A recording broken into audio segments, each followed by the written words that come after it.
सभी को जय यीशु की। मैं दीपा एक बार फिर बाइबल के एक शॉर्ट मैसेज के द्वारा आपको एक नए उत्साह, एक नए प्रोत्साहन के साथ भरने के लिए आपके सामने आई हूँ। अक्सर हम मनुष्यों में देखते हैं कि हम मनुष्यों के अंदर एक सबसे खराब चीज़, जिस खराब चीज़ को हम खुद भी नहीं जानते कि वो खराबी हमारे अंदर है। अब वो खराबी होती है बदला लेने की भावना, दूसरों को माफ़ ना कर पाने जैसा मन। हम अक्सर सोचते हैं कि हमारी ज़िंदगी में ऐसे बहुत सारे लोग हैं जो हमें तकलीफ़ देते हैं। और तकलीफ देने वाले लोगों को हम मुंह से तो कहते हैं कि हमने उन्हें माफ करा, पर दिल की गहराई से अगर हम देखें तो हम उन लोगों को माफ नहीं कर पाते। हमें कहीं ना कहीं उनके द्वारा दिया हुआ टॉर्चर, उनके द्वारा दी हुई गालियां, उनके द्वारा बोली हुई बातें हमें याद आती हैं, और उन बातों को याद कर कर कहीं ना कहीं हमारा हृदय कठोर हो जाता है।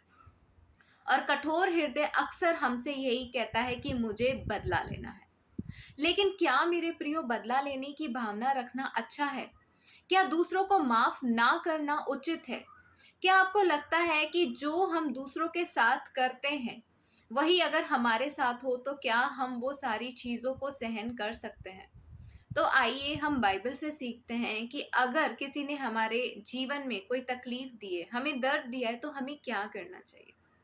हम अगर मती के अध्याय में आते हैं तो मती के अध्याय चैप्टर 6 आयत नंबर 14 में अगर हम जाते हैं तो आयत 14 कहती है कि तुम मनुष्य के अपराध क्षमा करोगे तो तुम्हारा स्वर्गीय पिता भी तुम्हें क्षमा करेगा, और यदि तुम मनुष्य के अपराध क्षमा ना करोगे तो तुम्हारा पिता भी तुम्हारे अपराध क्षमा ना करेगा। तो देखा मेरे प्रियो, ये वचन हमसे साफ साफ बात करता है कि कई बार हमें लगता है कि लोगों ने हमारे दिल को दुखाया। कई बार हमें लगता है कि मैं किसी चीज में बिल्कुल ठीक था लेकिन फिर भी वहां पर मेरी इंसल्ट की गई, और यही इंसल्ट की वजह से हम अपने मन में ठान लेते हैं कि मैं उस अगले मनुष्य से अपना बदला लेकर रहूंगा। जैसे इंसल्ट उसने मेरी की वैसी ही सेम इंसल्ट मैं उसके साथ कर कर उसको रियलाइज कराऊंगा कि उसने मुझे किस प्रकार शर्मिंदा किया। लेकिन मेरे प्रियो, किसी और को इंसल्टिंग फील कराने से पहले आप ज़रूर ये देख लेना अपने अंदर कि क्या आप पूरी तरीके से ठीक हैं। क्या कभी आपने अपने जीवन में किसी और का मन नहीं दुखाया? क्या कभी आपने अपने जीवन में किसी और की इंसल्ट नहीं करी? क्या कोई ऐसा और मनुष्य तो नहीं है जो आपको लेकर अपने मन में ऐसी भावना रखता है कि उसको आपसे बदला लेना है?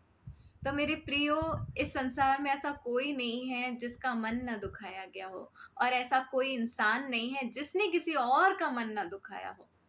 लेकिन आज की इस वीडियो से मैं आपको कहना चाहूंगी, अगर आप बदला लेने की भावना रखकर अपने जीवन में आगे बढ़ रहे हैं तो आप अपने जीवन के लक्ष्य से भटक चुके हैं, क्योंकि बदला लेने की आत्मा आपको कभी भी सक्सेसफुल बनने ही नहीं देती है।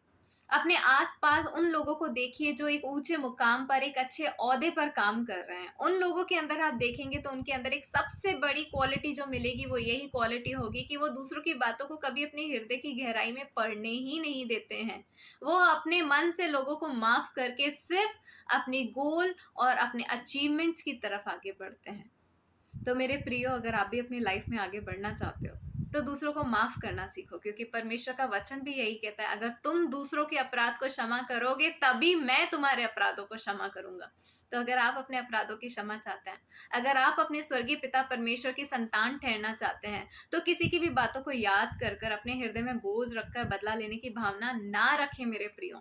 आगे बढ़े, परमेश्वर आपके साथ है। माफ करने जैसा बड़ा दिल रखें, क्योंकि आपका स्वर्गीय पिता का दिल भी इतना बड़ा है कि वो भी आपके अपराधों को देखकर भी माफ करता है। इसी उत्साह, इसी प्रेरणा के साथ अगली वीडियो में हम जरूर जल्दी मिलेंगे। तब तक सभी को जय यीशु की। खुश रहें, आनंदित रहें।